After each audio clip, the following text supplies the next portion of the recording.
Laiya na ta. Straight ahead. Okay. So ito na yung ruins dito sa San Juan, Batangas. So ayan.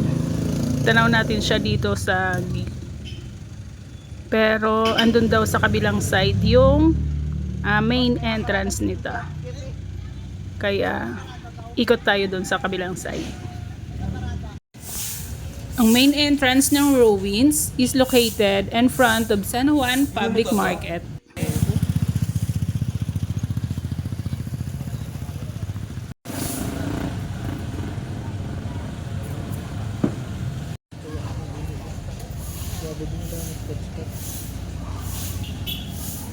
So andito na tayo sa main entrance.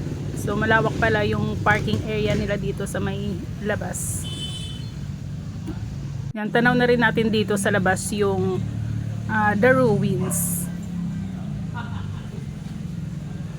Ayan, katok na lang tayo dito sa may gate nila. So yan, nakapasok na tayo dito sa loob. So umikot ulit ako dun sa may kabilang side kaninang pinanggalingan ko. Ayan, may vintage car pa. May background tayo ng tahol ng aso dahil ang dami nilang aso dito. Malawak pala ang area nila dito sa labas. Totally sunog pala yung second floor neto.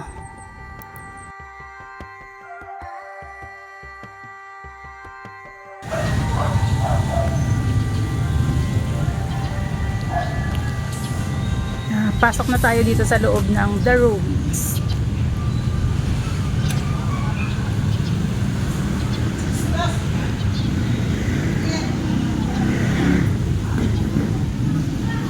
Ang ganda ng tiles. So original Matsuka tiles daw po ito.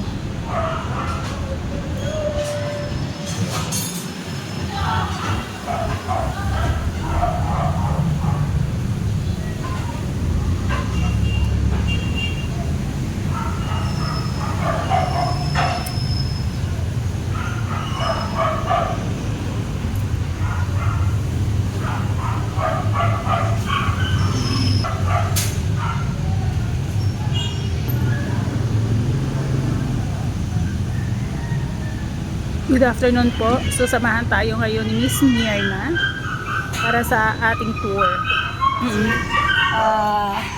Soledad Villapando Marasigan. Sila po yung mag-asawa. Ngayon po ay ito yung mga anak nila. Bali ang mga anak po nila ay 8. Sa picture po kasi 5 na lang yung anak. Kasi yung nasa gitna po yung si Benito. Yung isa po kasi nun sa picture ay paray na nun ang picturean, tapos may 2 babae. Wala po din. Tapos ito naman, ito po ay 1932 tinayo. Itong bahay na ito. Nasunog po siya ng 2009. 2009. Ano po yung cost ng pagkasunog? Ang sabi po nila ay sobrang init yung sunlight na nag-reflect sa window, glass window. Tumama sa mga dry wood at saka newspaper. Create ng apoy. Kaya sa taas po nag-start yung sunog. Eh, wala pong nakatira dito kaya mini-maintain na lang yung bahay. Pag dumating ng mga anak at apo ng mga pinito, saka lang po nag-stay dito. Kaya po yun, nung nasunog yan, ito na lang po ang nasave. Ginawa naman po itong opisina ng Bulbok Heritage, tapos parang museum na din ng pamilya. Oh, okay. Pero ngayon ate, yung mga anak nung may-ari, saan na sila nakatira? Wala na po, patay na po lahat ang anak ng Benito. Ang pinakahuli po, ito 2019 nung namatay si Dr. Ben. Bali mga apo na po. Yung mga apo? Yung mga apo na po ay nasa Manila yung iba. Ang iba naman po ay yung may-ari ng The Lost Beach Resort. Apo din po yun ng Benito. Okay. At yung vice mayor po namin ngayon ay apo na sa tuhod ng Benito Marasigan, yung mismo regional owner. Okay. Si Vice Anthony Marasigan. So ate, paano kayo nakaano dito? Kayo na ngayon yung... Bali ako po yung, 15 years na kasi ako sa kanila. 8 years na, lahat ng trabaho dito kung ano, sa opisina. So parang kayo na yung Tapos ako na po naging caretaker nitong bahay. Mula 2016. Okay. Kasi So, nag-start ko ito 2016. Nandito na ako kasi 8 years na to. Ang last year lang po na-stop na pa-close na yung Bulbok Heritage Tour. Kasi dati po ito opisina ng Bulbok Heritage Tour. Eh na-stop na po dahil nagkasakit na yung isang apo na nagmamanis nito. Kaya ngayon po ginawa na lang itong isang tour site. opo. Nagtatanggap pa naman po dahil ako po ay tour guide. Accredited tour guide ako ng DOT. Kaya pag may mga guests, kasama pa rin po sa site. Pero kung kalimitan po kasama yung White House, Opo, wait sa Soledad, Casaluela, Church, Balucan, meron din kami ng group tour. Kasama pa rin po yun sa page tour okay. namin. Pero ito po, isa na lang sa tour site. Pero kalimitan po ngayon na ang ginagawa na dito is photoshoot, Opo. shooting or mga project ng mga estudyante. Yun lang pinaka malimit na gamitan ko ngayon. Kasi dati po madami kami event dito, merong art exhibit ng mga local artists. Kaya since nagkasakit nga po yung managing director, yung pinaka-boss namin dito, na-stop dito. Pagka ganito ate, like nag-feature kami nito, may payment pa dito? May... Pag ganito mo, pag walk-in po kasi donation namin. donation lang. Okay. Kasi for maintenance lang ng bahay. Okay.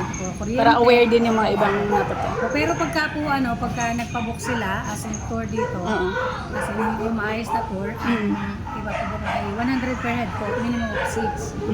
Yun naman po, kalimitan naman, laging may kasama yung bahay pag nagpapabook sa amin. Okay. Tapos yun ang photoshoot naman po, syempre iba pa rin po yun. Ang photoshoot namin, nagre-range po siya ng 5,000. Kayo na po yung nag-ano noon? Photoshoot. Tapos yung mga shooting, pag mga estudyante naman, parang ginuhingan ko na lang din ang entrance ko na 100 po kung ilan sila. Kasi mga estudyante naman yun, wala ba Pero pag photoshoot, halimbawa po dati commercial, kung half day lang po is 10,000. Depende kasi pag malaki-laking production. Pero pag mga simple lang, 5,000. Ganun lang. Minimum 5,000. Okay. Para at least aware din yung mga ibang pupunta ng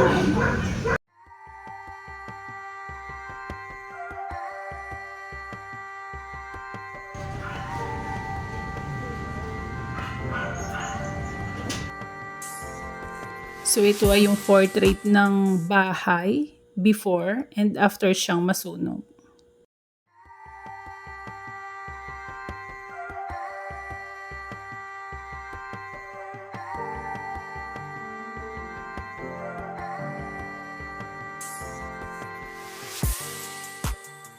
Featured yan sa side na yan. Ano yung Fini-feature yung bahay na to? Yung mga news about sa news? Ito po ay dati po kasi 1977. Dapat dito sa San Juan ay nagkakaroon ng copper smelter.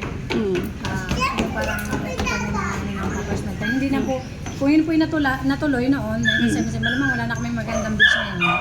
Malamang polluted na San Juan. Eh dahil po sa isa po sa concerned citizen na namuno dito sa amin para hindi matuloy ay si Horacio Marasigan. Yun yung Horacio Marasigan po ay anak ni Benito. Kaya po okay. isa siya, nandyan po yung mga clippings at mga articles na nagpapatunay Na against siya. Opo, against siya na. Kaya hindi natuloy, isa po siya sa namuno. Okay. Dahil kung natuloy po yun, wala na, hindi na kilalang sa naman. Wala nang magandang beach yan. Baka kilala kami as polluted na ba? Area. Opo. Okay. Then ate, lahat ba dito ng mga furniture? Original pa po lahat? Original pa po yung lahat. Dahil ito na nga lang po kasi Ito ang mga original pa? Kahit po yan lahat. So since 1929 Wala, parang pa? lahat 32? po dito, wala namang nakita. Puro lahat po Puro original. Okay. Sige ate. May other pa ba information na pwede nga? May-ari ng bahay nito, yung nagmamanis po nito, diba po na ni Benito, ang mga anak po niya, ang isa po ay author ng libro, namin po i-publish. Tapos yun po, Anong name nun? si Shara Sirungard, Marasigan Sirungard. Tapos yun naman po anak na isa, director po siya, ng scriptwriter ng 13. At scriptwriter din po siya ng Patentero. Okay. So, yung isa naman po is ay parang co-director ng Google. Okay. Kaya medyo ang lahat po ng mga kaya ay kilala sa industry ng pelikula. Okay. Ate, yung mga positioning ba ngayon ng mga furnitures, ito pa rin yung dati? Or namumove Hindi na na din? po. Kasi yung Namove iba na? po nito, galing sa taas yung may second floor na Oo. tulad yan yung maliliit na upuan na naibaba pa nila dito. So dati may second floor pa to? Bali po, Ngayon? 3-story po kasi itong bahay ko eh. 3-story. Second floor, tapos may attic. Sa attic kasi po nag-start yung sunog. So parang ngayon, nilagyan nyo na lang siya ng bubong Binubungan na lang po, ito na lang. para ma-use pa yung ano. No?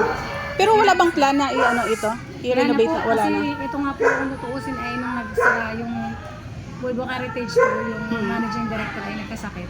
Parang ito nga po ay naka-close na. Ilang buwan po itong sarado.